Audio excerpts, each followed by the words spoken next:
Israel के Merkava tank ने एक बार फिर चढ़ाई शुरू कर दी है। दुनिया का सबसे खतरनाक टैंक इस बार गाजा नहीं, वेस्ट बैंक को रौंदने के लिए तैयार है। इसकी तोप की रेंज में अब पूरा वेस्ट बैंक है, जहां गाजा के बाद फिलिस्तीनियों की सबसे बड़ी आबादी रहती है।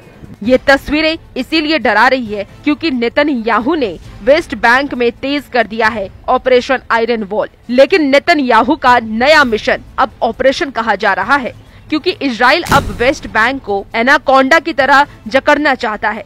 ऐसे ऑपरेशन जिसमें 2 दशकों में पहली बार वेस्ट बैंक के अंदर टैंक तैनात किए गए हैं। ऑपरेशन एनाकोंडा यानी कि वेस्ट बैंक के अंदर पहुंच गई है इजराइल की टैंक प्लाटून और टारगेट पर वेस्ट बैंक के 2 बड़े इलाके जेनिन कैंप और तुलकर्म कैंप।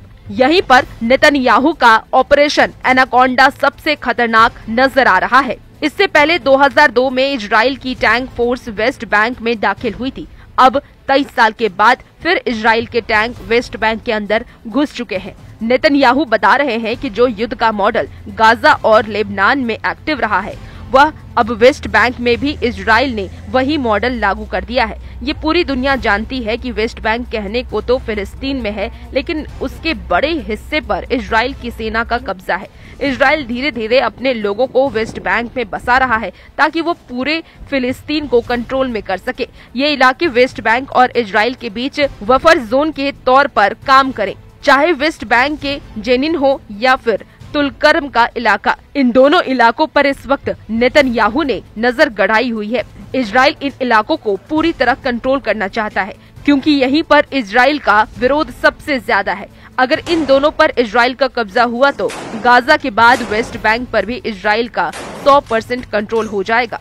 वेस्ट बैंक की हालत गाजा जैसे बदतर हो सकते हैं।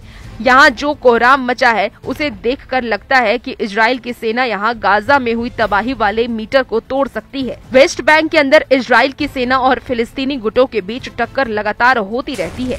वेस्ट बैंक का जेनिन इलाका, यहाँ की हर गली और हर मोहल्ले में फिलिस्तीनी लड़ाकों और इजरायली सेना के बीच जंग के हालात रहे हैं। यानी नेतन्याहू ने वेस्ट बैंक पर अपनी पकड़ मजबूत करने के लिए कोई गुंजाइश नहीं छोड़ना चाहते हैं। जेनिन के मेयर मोहम्मद जर्रार का ये दावा है कि इजरायली सेना ने मकानों में बहुत नुकसान पहुंचाया है और 100 से ज्यादा इमारतें, जिसमें ज्यादातर रिहायशी अपार्टमेंट हैं, उन पर गोलीबारी की है। या तो ये इमारतें पूरी तरह तबाह हो चुकी हैं या फिर अब रहने लायक नहीं बची हैं। 24 घंटे के अंदर वेस्ट बैंक में इजराइल की सेना ने जो कार्रवाई की है, उसके बाद ये साफ है कि गाजा में तो सीज फायर चल रहा है। तुर्की की सलाह है कि नेतन्याहू की सरकार को मौका रहते हुए इन आत्मघाती नीतियों को छोड़ देना चाहिए। अंतर्राष्ट्रीय समुदाय को फौरन जरूरी सुझाव देने चाहिए और इजराइल पर दबाव डालना चाहिए।